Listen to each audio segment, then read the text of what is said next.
Je sais que vous l'aimez dans cette salle, je sais que vous êtes nombreux à vouloir l'entendre. Fabien Roussel!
Salut Marseille! Bonjour la France! Et on dirait qu'il y a un peu plus de monde que prévu. Ça déborde. La rivière sortirait-elle de son lit? C'est une crue. Qui l'eût cru?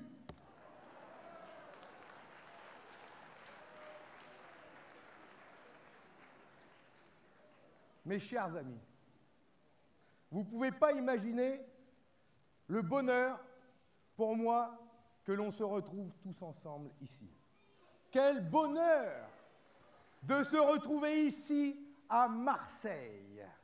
Marseille, cette belle ville, avec vous qui êtes si beaux, si heureux, et ça se voit, ça se sent. Marseille. Marseille, où je vais avoir l'occasion de présenter en grand notre projet pour la France. Ici, à Marseille, dans cette belle ville, vieille de ses 2600 ans d'histoire, au cœur de la Méditerranée. Une ville si humaine, si généreuse, culturelle, sportive et tellement riche de toutes celles et ceux issus de tous les continents et qui sont venus s'installer ici. Marseille est unique, Marseille est jeune, Marseille est populaire, à l'image de notre campagne. Merci à toutes celles et ceux, à vous tous qui êtes venus, merci à toutes celles et ceux qui sont intervenus avant moi. Merci à tous ces soutiens qui viennent de se déclarer. Merci à François Coq et aux amis d'Arnaud Montebourg. Merci à Sophie Camard et à Jérémy Bacchi qui vous ont accueillis. Et je fais le clin d'œil à mon collègue Pierre Daréville, député des Bouches-du-Rhône. Merci à Alberto Garzón, ministre espagnol, pour son soutien. Merci à André Chassaigne et à Éliane Assassi pour leurs mots. Les présidents des groupes communistes de l'Assemblée nationale et du Sénat, et merci à l'ensemble des députés, sénateurs, sénatrices, communistes et d'outre-mer pour leur travail, pour leur engagement. Merci à tous les élus communistes et républicains et à tous les militantes et les militants qui sont ici et qui sont là depuis le début pour cette belle campagne.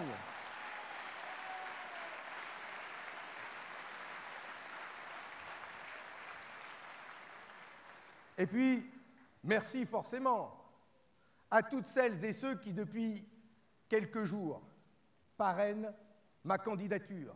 Qu'ils soient communistes ou non communistes, qu'ils soient sans étiquette, divers gauche, merci à eux, c'est important. Merci aussi pour leur présence parmi nous à Ahmed Edadi, vice-président national des radicaux de gauche, et merci à Anthony Gratakos, secrétaire général de la gauche républicaine et socialiste, GRS. Merci à vous.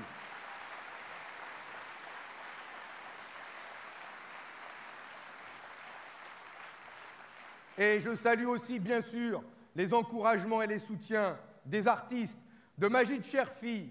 Je remercie tous ces salariés, ces militantes et ces militants syndicaux qui, tous les jours, nous alertent et s'engagent avec moi, avec nous, dans cette belle campagne. Sans eux, sans vous toutes et sans vous tous, nous n'en serions pas là aujourd'hui. Merci à vous.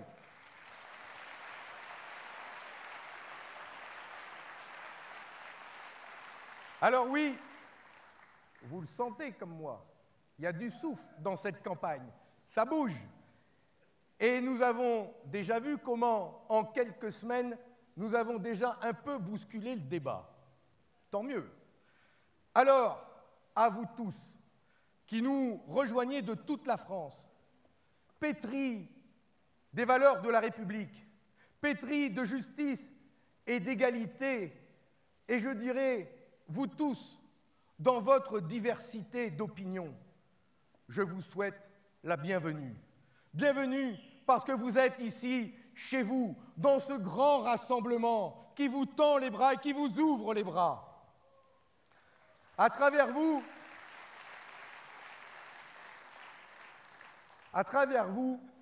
c'est à toute la France que je m'adresse. Et je ne demande à personne sa carte d'identité politique.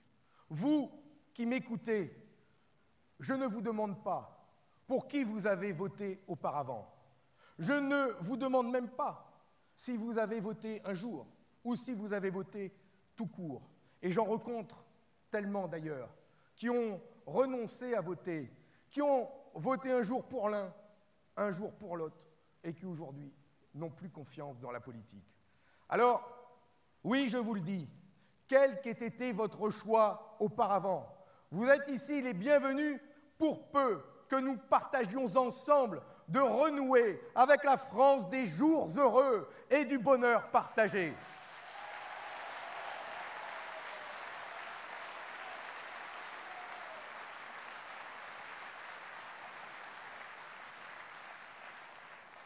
Cette France, je veux la bâtir sans sectarisme, sans esprit de chapelle, avec tellement de bienveillance, avec amour, avec l'amour pour mon pays, avec l'amour de la République pour boussole, et avec la solide conviction qu'il est possible de renouer avec la justice sociale, avec l'égalité, avec le respect pour toutes et pour tous.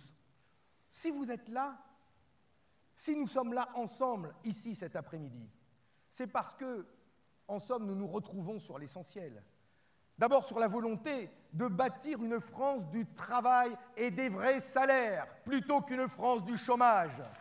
Parce que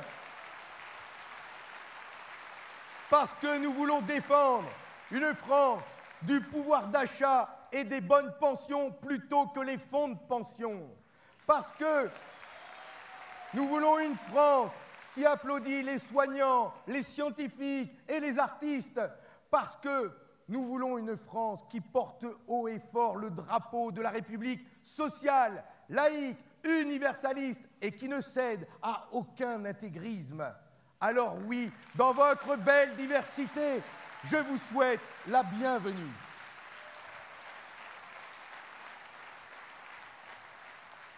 Mesurons bien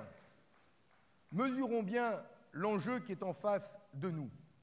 Dans 2 mois, vous tous, chacun d'entre vous, personnellement, individuellement, vous serez les juges de paix. 65 petits jours nous séparent du premier tour. Et cette élection, vous pouvez la réveiller.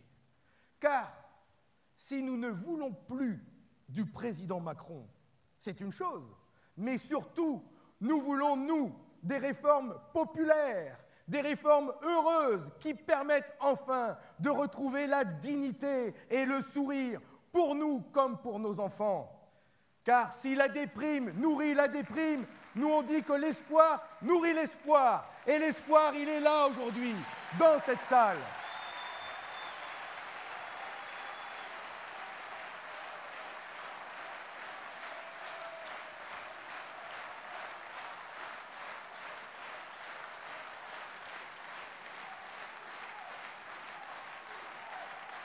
Oui, l'espoir nourrit l'espoir.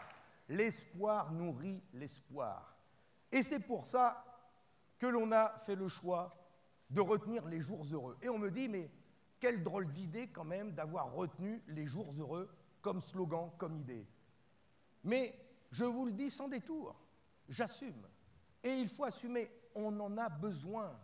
Nous voulons des jours heureux parce que nous n'en pouvons plus encore de ces années, de ces jours, avec autant de restrictions et autant de difficultés. Nous voulons la France des jours heureux parce que nous savons que c'est possible, parce que notre pays est riche, riche de votre travail, riche à milliards. Et je refuse que des millions d'entre nous vivent aussi mal à côté de tant d'argent et de richesse.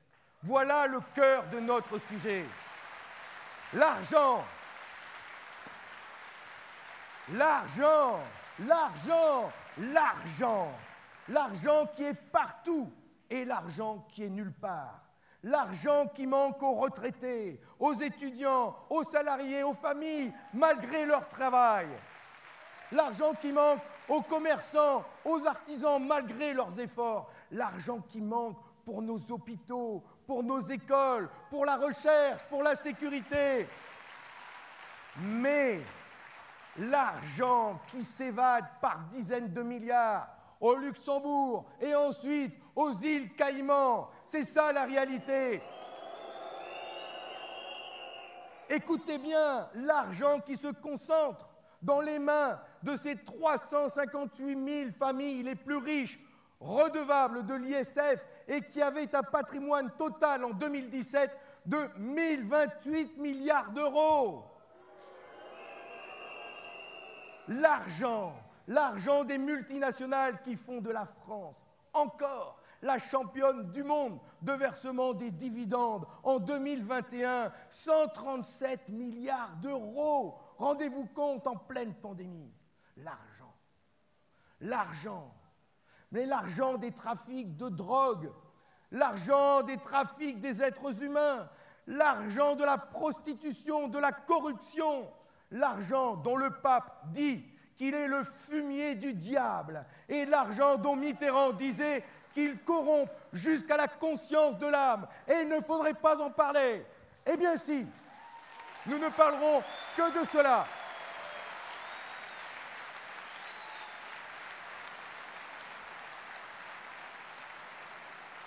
On ne parlera que de cela. Et que personne ne vienne me dire « Roussel, touche pas au Grisby ».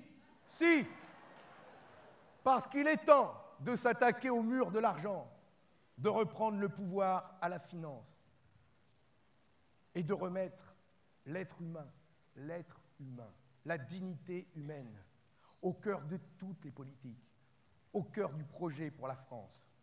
Parce que pour nous, les valeurs humaines seront toujours plus fortes que les valeurs boursières. Oui, la France des jours heureux est à portée de main si nous reprenons le pouvoir à la finance, sur l'économie, sur nos outils de production. Alors, je fais le choix de commencer ce grand discours à Marseille par dire où nous allons aller le prendre, cet argent. Et comment nous allons financer ces 500 000 emplois dans la fonction publique? Comment nous allons l'utiliser pour la hausse des salaires, pour la transition écologique, pour la réindustrialisation et pour faire de la jeunesse la priorité de ces 5 prochaines années? Ah, ils sont là, les jeunes.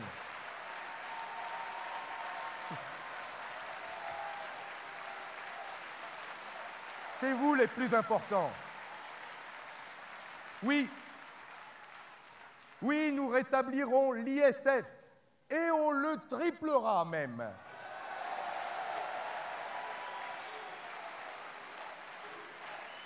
Oui, on rétablira la justice fiscale, en rendant l'impôt plus juste, plus progressif, plus léger pour les petits et plus lourd pour les plus gros. Avec nous, les petits paieront petits et les gros paieront gros.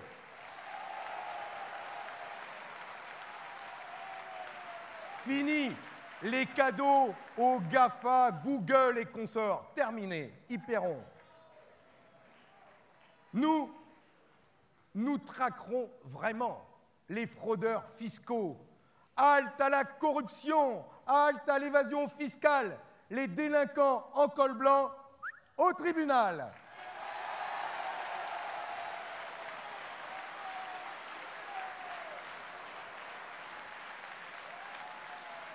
Et ça, vous n'entendrez jamais Macron, Zemmour, Pécresse, Le Pen en parler. Je nommerai un ministre chargé de la lutte contre la fraude fiscale. Il est là, Éric Bocquet, sénateur, champion du monde. Je proposerai à la justice, de priver les fraudeurs fiscaux de leurs droits civiques. Oui. Parce que c'est quand même trop facile de tout faire pour éviter de payer l'impôt quand on est super fortuné, et puis, dès qu'on est malade, de revenir ici en France et de bénéficier de la sécurité sociale. Eh oui! Et nous prendrons ensemble l'initiative d'une conférence fiscale mondiale pour faire de la lutte contre ces parasites et contre ce fléau un combat européen et planétaire. La France des jours heureux, c'est aussi une France dans laquelle votre argent, notre argent, cessera d'être le jouet des boursicoteurs. Oui, nous créerons un pôle public financier grâce à la nationalisation de la BNP, de la Société Générale et d'AXA. Crac.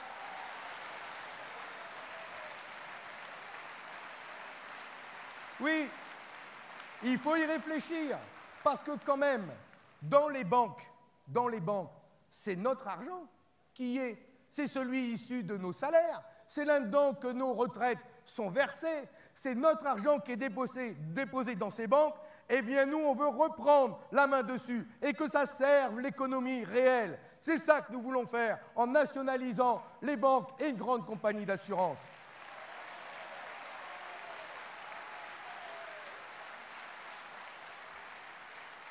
Ce sont des mesures fortes, mais ce sont toutes ces mesures, qui nous permettront de reprendre le pouvoir sur la finance, mais aussi d'augmenter les dépenses utiles de l'État et de les porter à 120 milliards d'euros dès la première année de notre gouvernement. Parce que ce n'est plus la finance qui doit commander nos vies. Ce n'est plus la finance qui doit décider de nos choix économiques. C'est vous. C'est nous qui allons prendre le pouvoir et prendre les décisions. Regardez, quand c'est la finance qui est au pouvoir, ce qui arrive à nos aînés dans les EHPAD. Je veux une France qui ne livrera plus nos anciens à la rapacité des fonds de pension, au privé, et qui ne fera plus de la vieillesse une source de profit et de dividendes.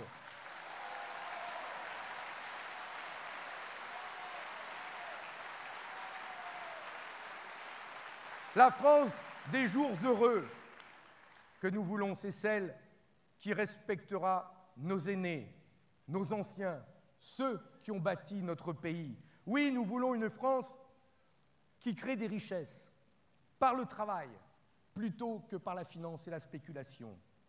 Une France des usines et des champs, une France des travailleurs et des créateurs, plutôt qu'une France de la spéculation et des fonds de pension. Cette France des jours heureux que nous voulons, pour nos jeunes, pour nos anciens, pour les travailleurs, je veux sincèrement la mettre à l'ordre du jour de ces élections présidentielles et législatives. N'en déplaise aux colporteurs de déprime, de haine, à ceux qui ne cherchent qu'à attiser les peurs et à instiller le venin de la division parmi le peuple et le monde du travail.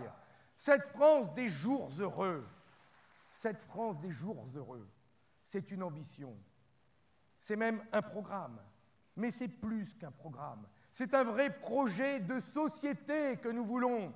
Et notre priorité dans ce projet de société, c'est le travail. C'est le monde du travail. Car la plus belle richesse de la France, c'est le travail et c'est vous, les travailleurs.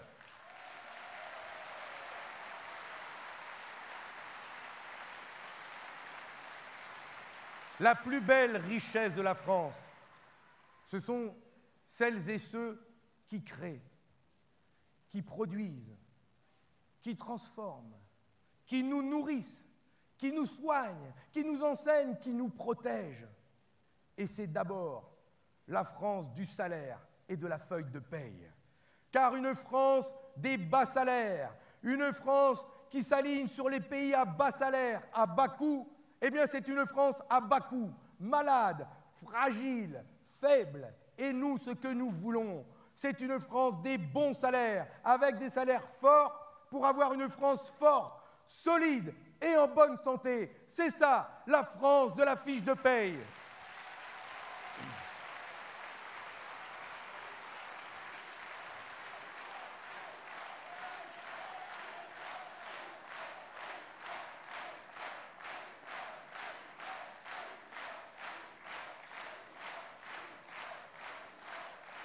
Cette France du travail et du salaire, c'est aussi une France de la dignité, dans laquelle vous n'êtes pas obligé d'aller à la CAF pour aller chercher cette prime d'activité mise en place par Macron en échange d'une hausse de salaire payée par les patrons.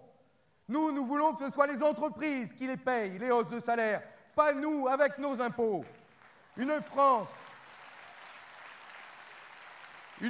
dans laquelle les jeunes auront un droit à un emploi, à un salaire, et même à pouvoir changer de métier en se formant tout au long de leur vie, plutôt qu'un statut précaire sans protection, comme ils l'ont aujourd'hui avec les Uber et les Deliveroo. De cette France-là, nous n'en voulons pas pour nos enfants.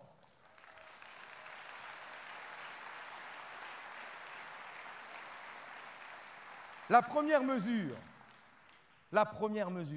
que nous mettrons en œuvre sera donc d'abord d'augmenter les salaires en commençant par le SMIC que nous porterons à 1 923 € brut, soit 1 500 € net.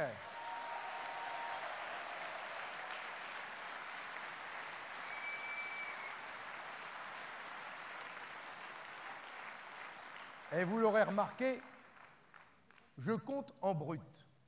Important de compter en brut, parce qu'il faut quand même le dire et démystifier. Je vois tous ces gangs d'arnaqueurs qui prennent la parole, les Macron, Pécresse, Le Pen, Zemmour, qui prétendent augmenter les salaires, en baissant les cotisations sociales. La belle affaire, la réalité, il faut le dire, c'est qu'en baissant les cotisations sociales, ils vont vider les caisses de la sécurité sociale et ils finiront par la mettre par terre. C'est dangereux quand même. Parce que si demain, on ne les arrête pas à faire ça, mais demain, la France sera comme les États-Unis. Et pour pouvoir vous soigner, vous serez obligé de vendre votre maison ou de faire un prêt quand vous aurez un cancer. Eh bien, nous, on ne veut pas de ça. On veut une protection sociale financée par les entreprises et par les salariés.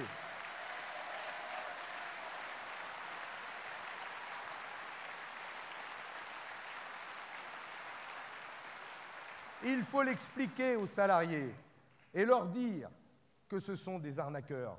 Parce que eux, quand ils vous donnent quelque chose de la main gauche, ils vous le reprennent de la main droite directement.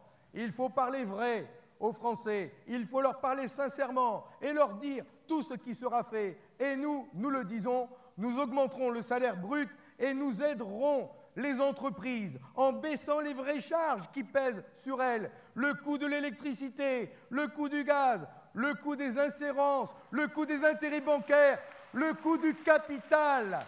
Ça oui, nous allons nous y attaquer.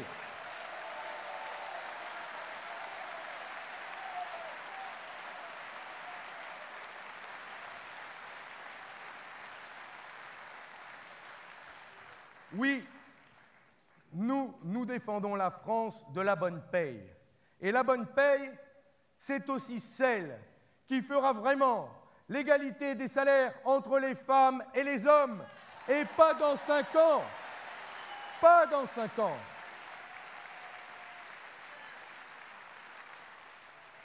Avec moi, avec nous, avec une nouvelle majorité de gauche à l'Assemblée nationale, les entreprises auront 1 an pour appliquer l'égalité salariale entre les femmes et les hommes. Faute de quoi?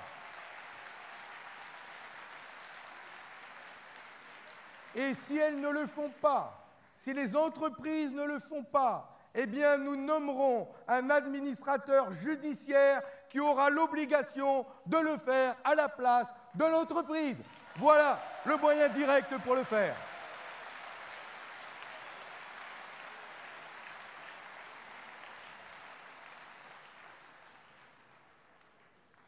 La France du pouvoir d'achat, c'est d'abord celle qui respectera aussi la dignité de nos aînés, de nos retraités et de leurs années de travail et de labeur. Oui, je relèverai les pensions pour qu'aucune ne soit inférieure à 1 200 € net. Nous baisserons la CSG et nous rétablirons la demi-part fiscale pour les veuves et les veufs. Ça, c'est une mesure de justice que Sarkozy et Hollande avaient supprimée.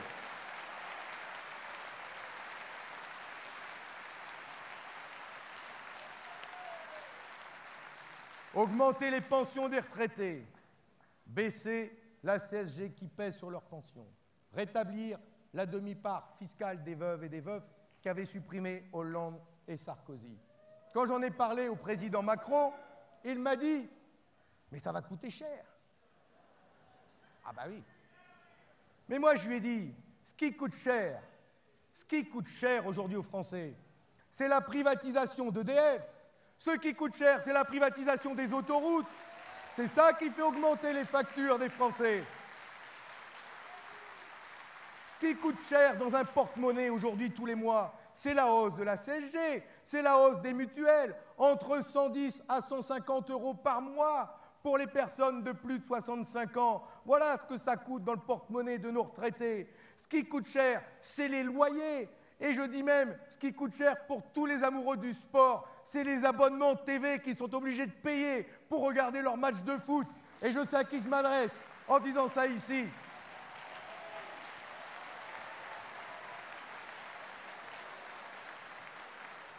Mais c'est vrai, hein Jérémy? Et ce qui coûte cher, mais il faut le dire, ce qui coûte cher, c'est tous les cadeaux qui ont été faits depuis 5 ans, grande fortune quand même. On les oublie ceux-là. Toutes ces suppressions d'ISF, toute cette fiscalité allégée sur le capital, aux grandes fortunes, tout ça, ça prive le budget de l'État, le budget de la nation, de 100 milliards d'euros d'argent par an. Voilà ce qui nous manque au budget de l'État, voilà ce qui coûte cher. Ce sont les riches qui nous coûtent cher.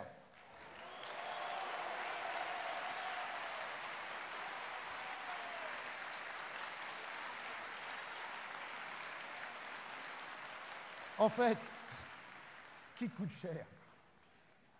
cher, je rigole d'avance, ce qui coûte cher, c'est sa théorie du ruissellement.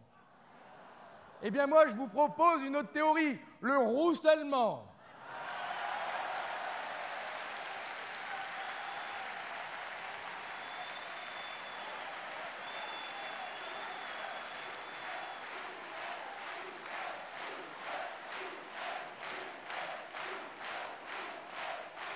Ouais.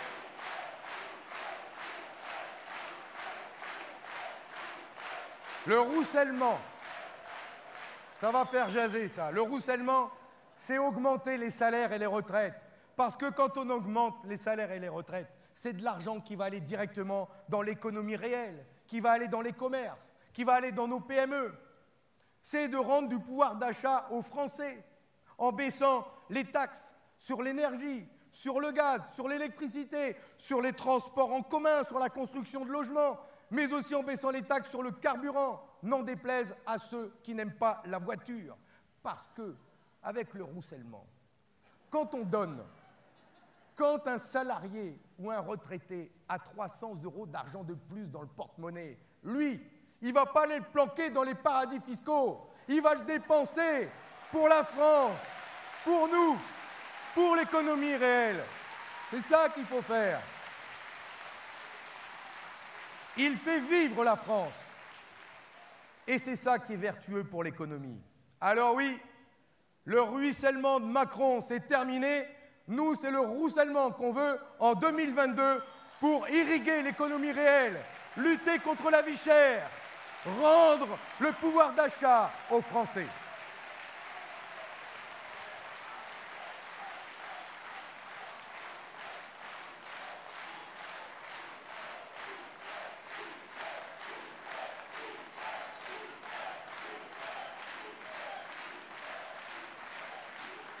Et, entre nous,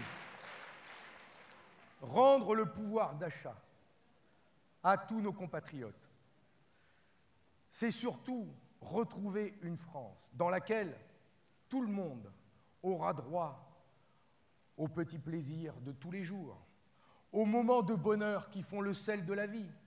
C'est la France du bon et du beau pour tous. C'est la France qui, avec de meilleurs salaires, de meilleures retraites, des factures moins lourdes, va nous permettre de pouvoir aller au théâtre, au cinéma, aux expos, au resto, dans les bistrots. Oui, j'assume. C'est ça la France aussi.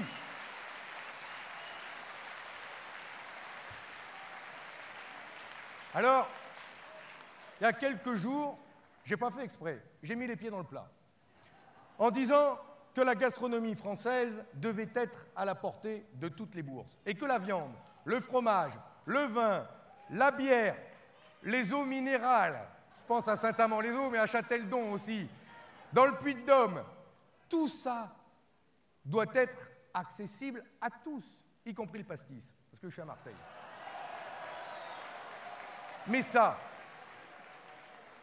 Mais dire ça, plein de bon sens, c'est resté au travers de la gorge de quelques-uns. Mais, entre nous, qui sont-ils, ces donneurs de leçons, pour trouver normal que dans la France, la 6e puissance économique au monde, dans le pays qui a érigé la bonne bouffe en art de vivre, que la gastronomie serait réservée à une minorité, que l'on n'aurait plus le droit de manger de la viande. Non mais, quand il y a 7 millions de Français qui ont besoin de l'aide alimentaire pour vivre, de quel droit ceux qui ont tout continuent de faire la leçon à ceux qui n'ont rien? Franchement,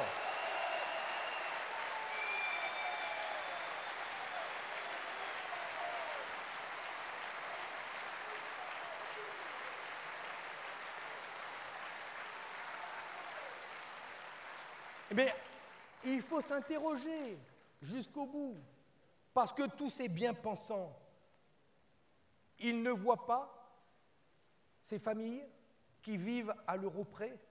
Ils ne voient pas cette classe moyenne qui n'y arrive plus quand même. Dans quelle France vivent-ils? Moi, je viens du peuple, et cette France-là, je la connais, parce que j'en suis, et c'est ça le cœur de mon projet.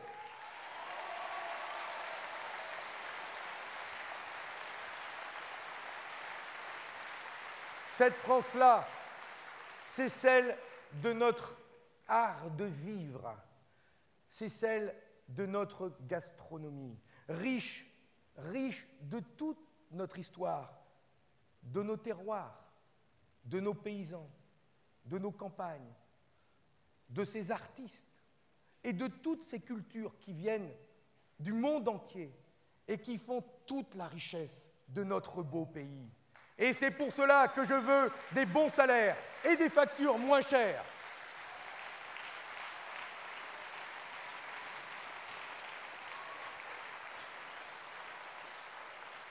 Mais surtout,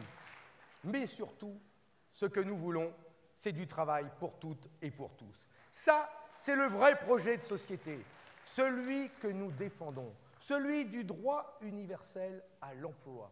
Le droit universel à l'emploi. L'emploi pour tous, c'est permettre aux millions de chômeurs que compte encore notre pays de retrouver enfin le chemin de l'emploi et d'une vie digne.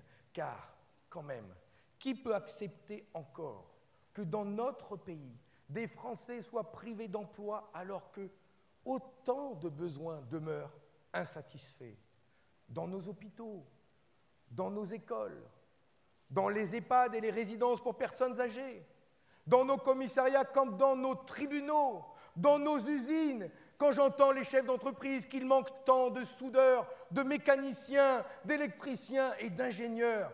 Alors pour cela, oui, je fais résolument le choix du travail et de la formation, car je crois au travail et au travail pour tous, avec un vrai salaire qui tienne compte des diplômes, de l'ancienneté.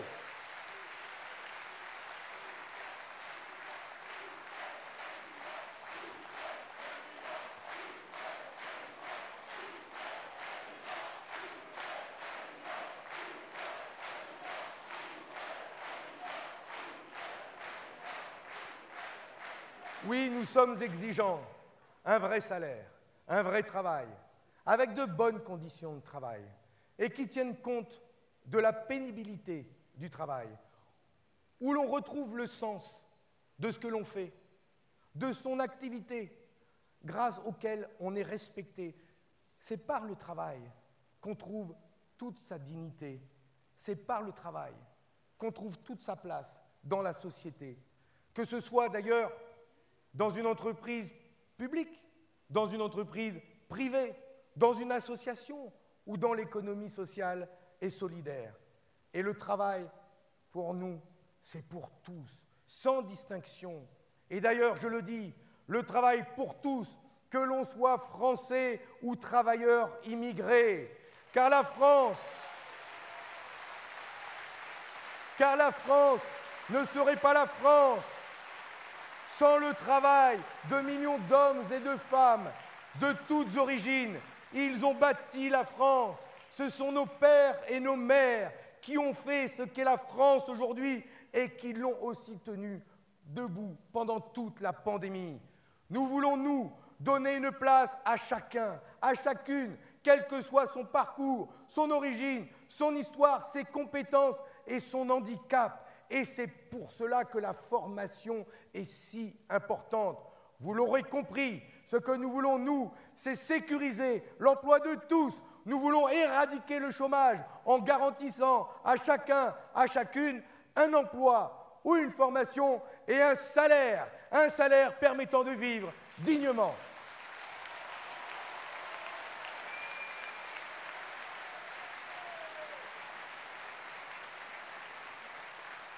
Et d'ailleurs, quand je dis que c'est un vrai projet de société que nous défendons, c'est que d'avoir comme horizon de vie un emploi ou une formation pour chacun, c'est dire que pour nos enfants demain, oui, nous sortirons progressivement du RSA, des allocations chômage et de la pauvreté, car nous garantirons à chacun un travail, une formation et un salaire. C'est ça l'horizon que nous voulons pour tout le monde, le travail pour horizon.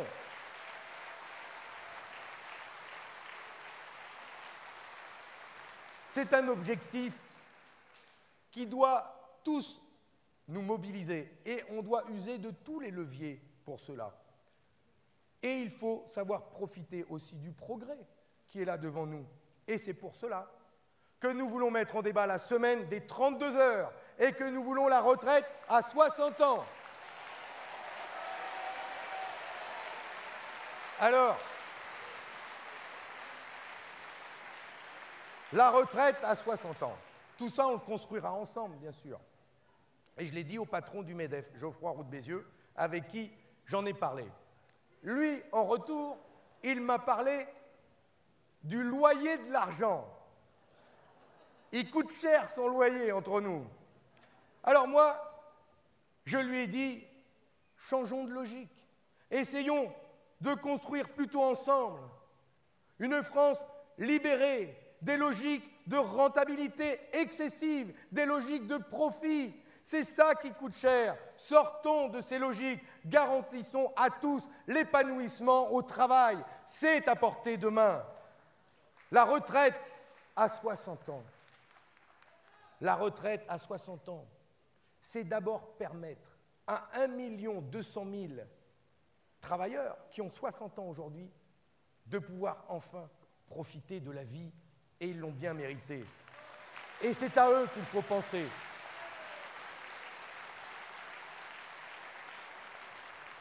« 1 200 000 qui pourront enfin en profiter. Mais donc derrière, ça veut dire la possibilité pour 1 200 000 jeunes de pouvoir accéder au travail et à la formation et à un salaire. Mais ça, c'est la plus belle des perspectives. Construisons-le ensemble, ça.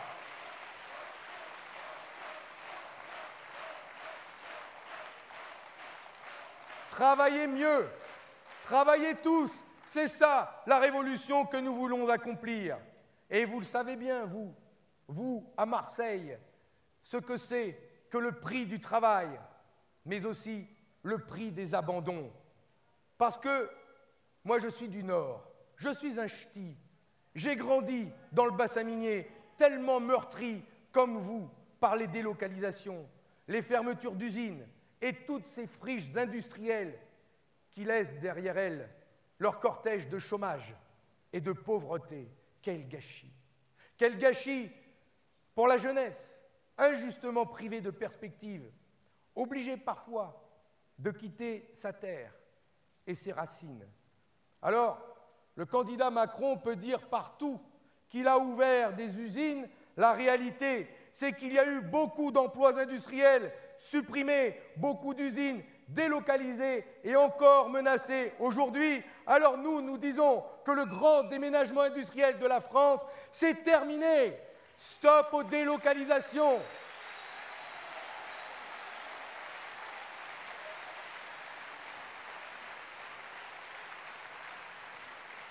La France des jours heureux. La France des jours heureux. C'est la France qui se battra vraiment pour son industrie, pour l'industrie française, car un pays sans industrie est un pays sans avenir. Et je défendrai une industrie décarbonée, parce que c'est bon pour l'emploi et c'est bon pour le climat, parce que c'est bon pour nos territoires et parce qu'il en va de notre souveraineté. Chacune de nos usines, chacune de nos emplois et avec eux chacune des compétences, eh bien nous les défendrons comme la prunelle de nos yeux en les plaçant sous la protection de la nation. Oui, nous bloquerons toutes les délocalisations en cours, actuellement, tout de suite.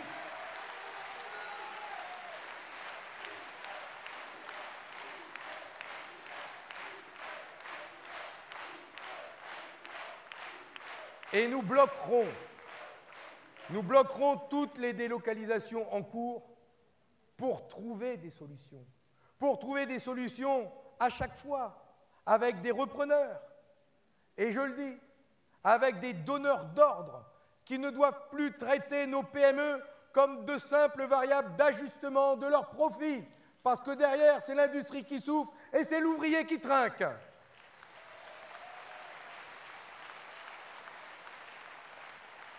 Et pour cela, nous créerons aussi de nouveaux droits pour le monde du travail, pour qu'il puisse à chaque fois proposer, défendre, financer des projets alternatifs au plan de licenciement et aux délocalisations. Et pour ça, je l'annonce, nous abrogerons les lois El Khomri et nous abrogerons les ordonnances Macron. Ça parle à beaucoup de syndicats.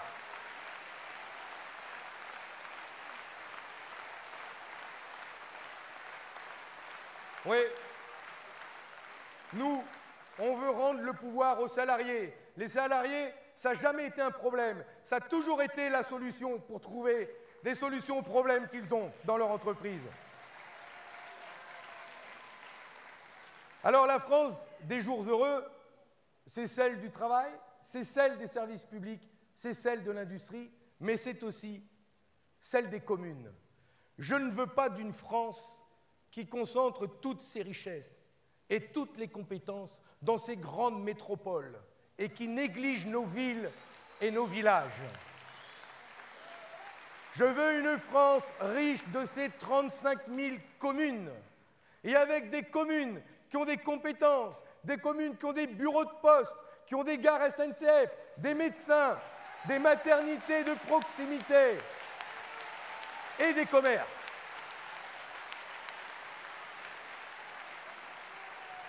La France des jours heureux, c'est celle qui fait vivre à égalité nos 35 000 communes, dans l'Hexagone comme dans les Outre-mer. Et je souhaite une loi de programmation pour l'Outre-mer, pour nos banlieues et pour les jeunes et les familles qui y vivent. Je m'engage aussi devant vous à ce que nos communes, nos villages, soient traités avec autant d'égards que les capitales régionales. Parce que la France des jours heureux, celle que nous défendons, c'est celle qui mettra un stop à ce grand mouvement de métropolisation à marche forcée. Ce que nous voulons, c'est redonner du poids aux communes, c'est revitaliser nos campagnes, c'est réaménager le territoire, c'est démétropoliser la France.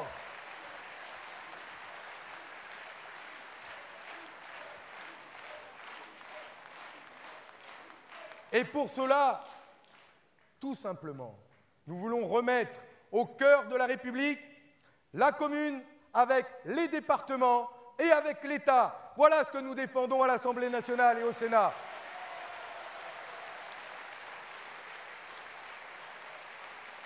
Oui, je veux pour cela que l'État joue tout son rôle en faisant vivre des services publics partout, pour toutes et pour tous. Car à force de tout privatiser, ils nous ont privés de tout.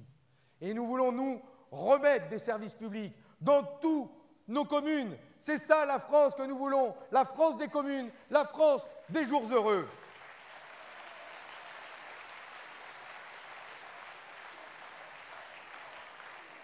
Notre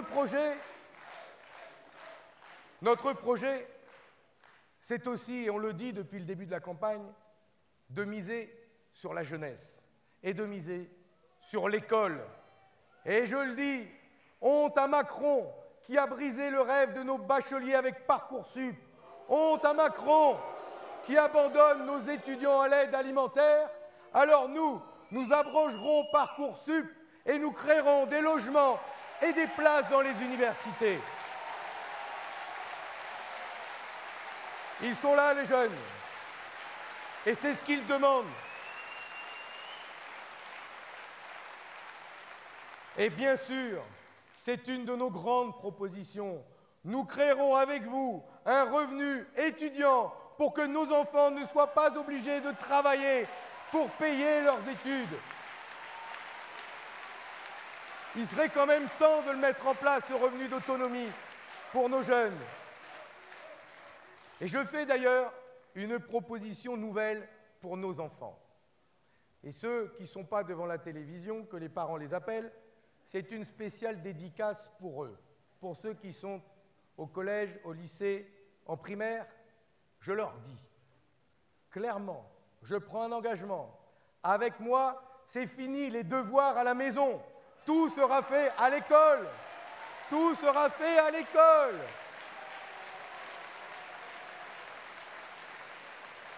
Je veux allonger le temps passé à l'école pour en finir avec les inégalités à cause des devoirs. Parce que pour beaucoup de parents, entre nous, pour beaucoup de parents, ce sera aussi une libération. Ils vont être contents. Mais pour nous, c'est d'abord, surtout, le choix de l'égalité. Parce que nous voulons mettre fin à cette injustice qui fait que certains ont une chambre pour faire leurs devoirs et d'autres pas. Nous voulons finir avec cette injustice qui fait que certains ont des parents pour les aider et d'autres pas. Nous voulons finir avec cette injustice qui fait que certains ont des parents qui peuvent payer des cours privés et d'autres pas. Alors oui, nous voulons une école de la République, de l'égalité pour tous et accessible à tous.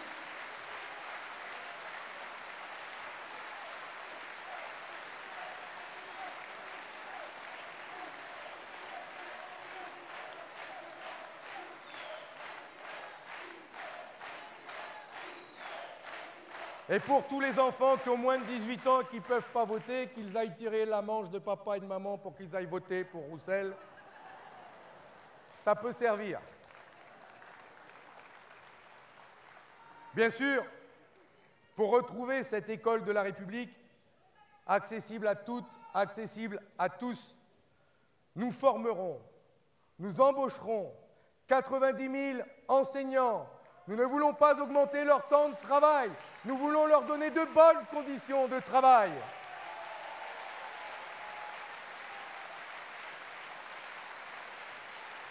Nous formerons et nous embaucherons des assistants d'éducation pour les enfants en situation de handicap, pour que tous nos enfants apprennent et réussissent ensemble.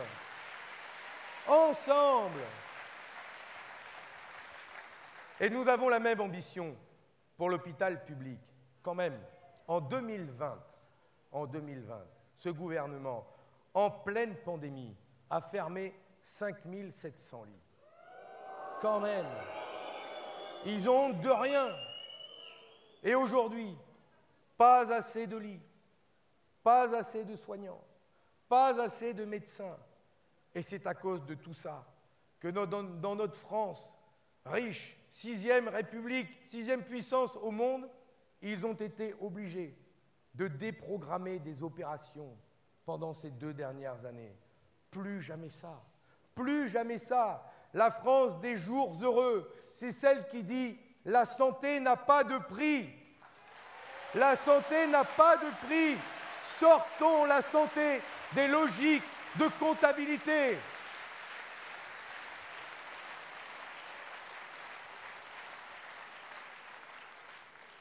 La France des jours heureux.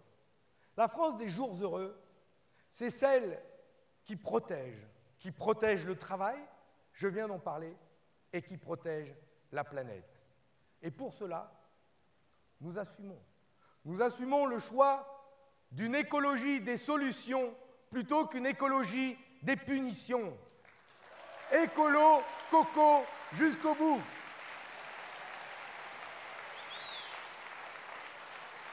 L'écologie des solutions, celle qui nous permettra de polluer moins sans pour autant taper dans notre porte-monnaie. C'est pour cela qu'il faut investir dans des transports en commun gratuits dans toutes les grandes métropoles. Et ce droit à la mobilité que nous défendons, ce droit à la mobilité, il est valable pour tous. Et c'est pour cela que nous voulons aussi laisser la possibilité à celles et ceux qui n'ont pas d'autre choix de prendre leur voiture pour se déplacer et d'aller travailler, de pouvoir accéder aux grandes villes avec des voitures propres, non polluantes. Sachez que 10 millions d'automobilistes, dans les prochaines années, vont être interdits de se déplacer dans ces grandes villes si on ne les aide pas à avoir accès à des voitures propres.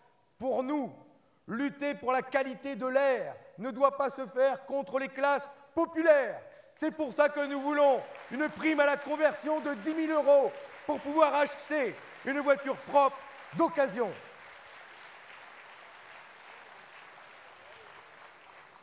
Et c'est aussi pour cela que pour les jeunes, pour les étudiants, nous mettrons en place le permis de conduire gratuit pour tous les moins de 25 ans.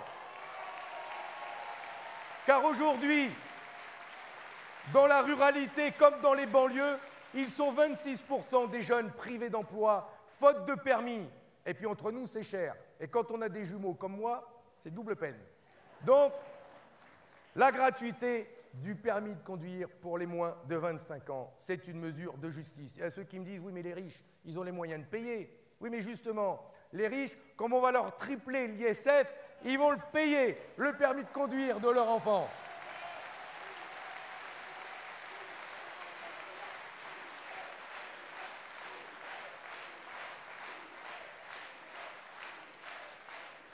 Et ma France,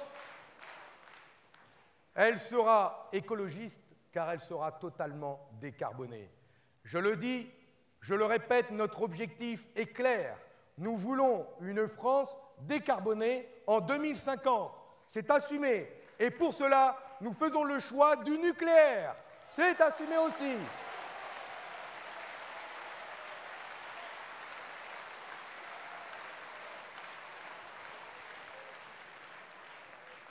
Mais c'est obligatoire.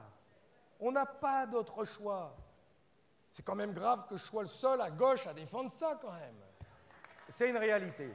Nous investirons massivement dans les énergies renouvelables parce que nous en avons besoin, dans l'éolien, dans le solaire, dans l'hydraulique, dans la géothermie, mais aussi dans le nucléaire, parce que c'est incontournable. Nous ne voulons dépendre ni du vent, ni du marché.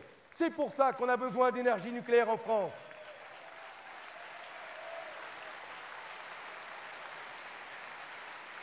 Et d'ailleurs,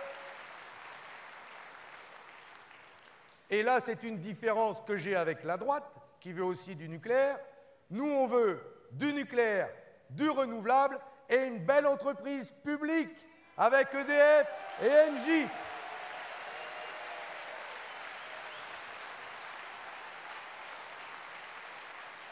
Car nous voulons faire de l'électricité un bien commun. Alors, la France des jours heureux, c'est aussi la République sociale et laïque et sociale que nous chérissons. Notre France, c'est celle de Voltaire et de Rousseau, c'est celle des Lumières, c'est celle de la Commune, c'est celle de Jaurès et de Louise Michel, celle qui bannit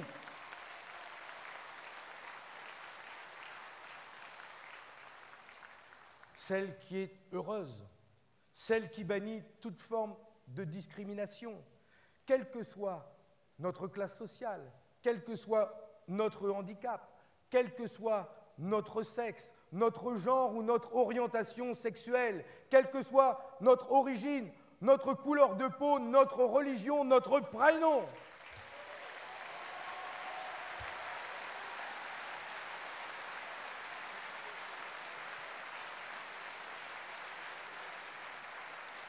Je ne savais pas qu'on serait obligé de dire un jour en France que nous sommes tous égaux, quel que soit notre prénom. Ouais. C'est dire qu'on est tombé bien bas. Oui, notre France, c'est celle qui réaffirmera avec force et avec fermeté l'engagement laïque de la République. Et notre République laïque, c'est celle qui doit nous permettre de vivre heureux tous ensemble. Elle doit être fraternelle et je sais qu'elle est régulièrement mise en cause par toutes les formes de fascisme. Et c'est un vrai combat de faire vivre cette République laïque et universaliste. C'est un vrai combat de pouvoir protéger nos millions de concitoyens, de nos jeunes blessés, humiliés quotidiennement par la haine raciste et antisémite. Cette France-là, nous ne la voulons pas, nous voulons l'égalité. Pour nos jeunes, nos enfants qui vivent heureux ensemble, eux.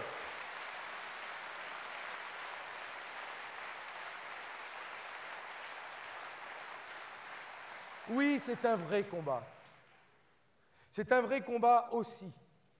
C'est un vrai combat aussi de protéger notre République, qui est régulièrement encore attaquée par un terrorisme islamiste qui existe aussi et que nous devons combattre avec autant de force. Et je le dis parce que certains y laissent la vie dramatiquement.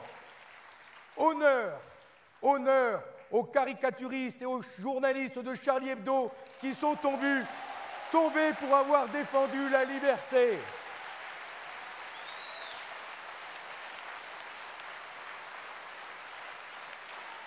Honneur et hommage à Samuel Paty, assassiné pour avoir simplement exercé son métier. Et honneur aux Kurdes qui mènent en ce moment un combat contre l'intégrisme islamiste et qui subissent l'insoutenable bombardement d'Erdogan et de la Turquie.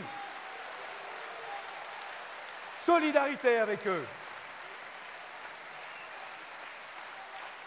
Oui, vous le voyez, c'est un combat. Cette France des jours heureux, c'est enfin une France souveraine, indépendante, pour pouvoir parler d'une voix claire à l'Europe et au monde. Une France qui sache défendre sa souveraineté, faire respecter ses choix politiques, et qui a une toute autre conception de l'Europe. Parce que nous, ce que nous voulons, c'est une Europe qui respecte les peuples, une Europe qui respecte la France, une Europe des nations qui coopèrent entre elles et qui tirent par le haut et qui nous permettent de partager tout ce que nous avons de meilleur. Nous voulons une France et un président de la République qui résistera aux traités européens et qui créera tous les rapports de force avec les autres pays pour défendre à chaque fois les intérêts de la France, les intérêts de tous les peuples et celui de la paix.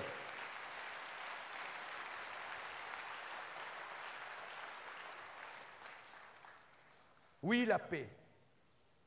La paix. Et nous vivons sur une véritable poudrière. Une poudrière dans laquelle l'arme nucléaire au XXIe siècle reste encore une arme de dissuasion. Alors, là, par contre, ce nucléaire-là, nous n'en voulons pas. Ça, c'est clair. Et c'est pour ça que nous voulons défendre dans cette élection présidentielle le principe que la France et l'ONU prennent l'initiative de réunir les puissances nucléaires pour pouvoir ratifier au plus vite et tous ensemble le traité d'interdiction des armes nucléaires sur la planète. Il faut en sortir, tous ensemble.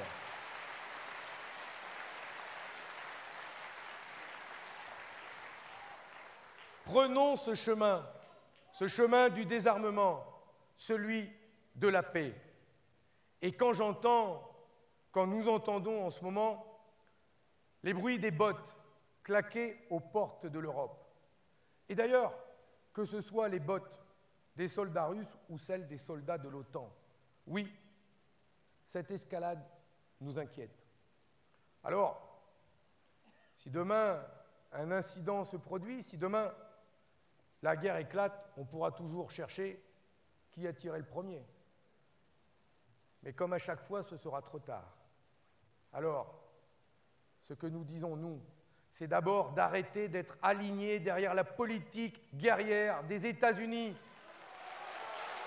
et de retrouver notre voie pour promouvoir la paix et le dialogue.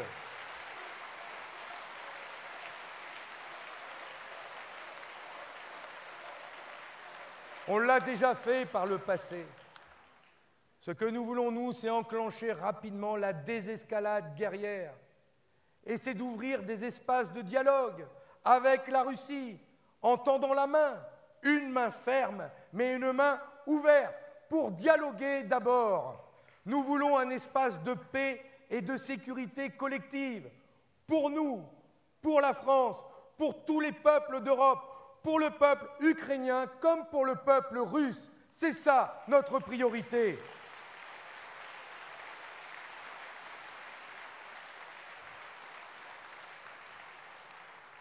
Mes chers amis,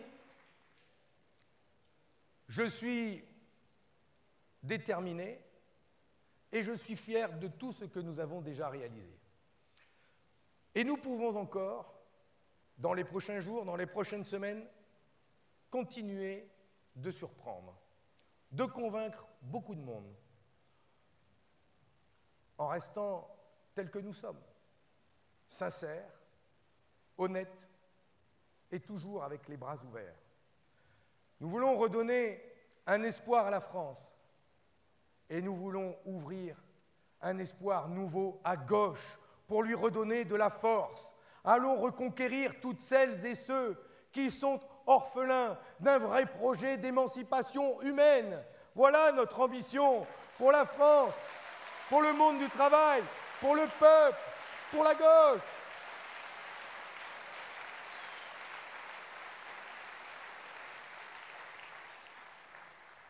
Nous ne voulons laisser personne décider à notre place. Nous voulons bâtir ensemble la France des jours heureux, aujourd'hui, demain et jour après jour. Cette France qui veut d'abord compter sur son travail pour vivre dignement. C'est la France belle et rebelle que chantait le poète. Cette France-là, mes amis, cette France-là, vous qui m'écoutez peut-être pour la première fois, elle est à portée de main. Et elle dépend de vous, de chacun d'entre vous. Me donner de la force dès le premier tour, me donner de la force maintenant, c'est donner de la force à vos idées, à cette France populaire, digne, qui veut se faire respecter d'abord. Alors, je vous laisse imaginer. Imaginez, là, dans les jours qui viennent, imaginez un peu la tête de Macron ou de Pécresse le matin au petit déjeuner, s'ils découvrent, en ouvrant leur journal préféré, Le Figaro, avec ce titre « Une percée spectaculaire pour Roussel ». Ils vont avaler leur croissant de travers.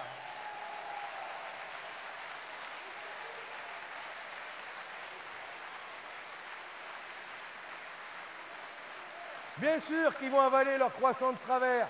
C'est pas prévu dans leur plan, ça. C'est pas prévu dans le scénario. On peut le bousculer, le scénario. Mais continuez d'imaginer un peu. Imaginez un peu la tête de l'extrême droite. Si demain, pour convaincre le monde du travail, si demain l'électorat populaire choisisse de voter pour nous, nous qui défendons vraiment le peuple sans le diviser, mais eux aussi ils vont avaler leur croissant de travers.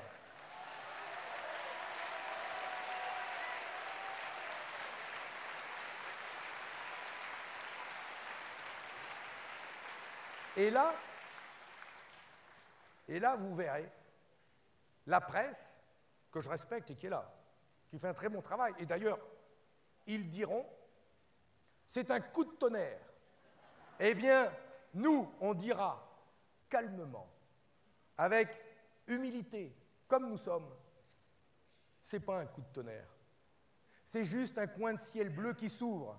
Et ce ciel bleu, c'est celui que nous voulons comme horizon pour la France. Alors allons-y, vive la France des jours heureux, vive la République, vive la France, tous ensemble.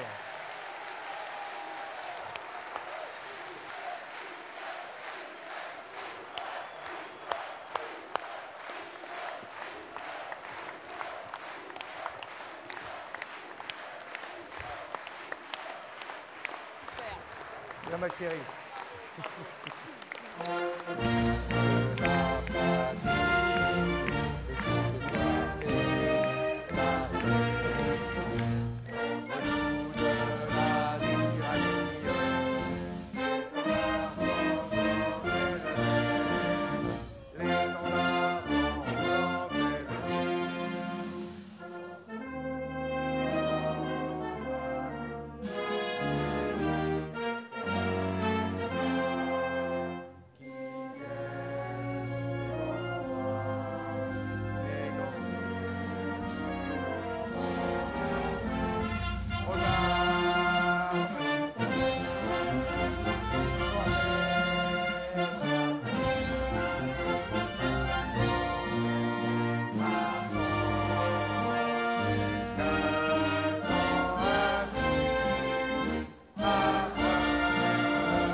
Debout les damnés de la terre, debout les forçats de la faim. La raison tonne dans son cratère, c'est l'éruption de la fin. Du passé, faisons table rase, foule esclave, debout, debout. Le monde va changer de base, nous ne sommes rien, soyons tout. C'est la lutte finale, groupons-nous et demain l'international sera le genre humain. C'est la lutte finale, groupons-nous et demain l'international sera le genre humain. Il n'est pas de sauveur suprême, ni Dieu, ni César, ni tribun.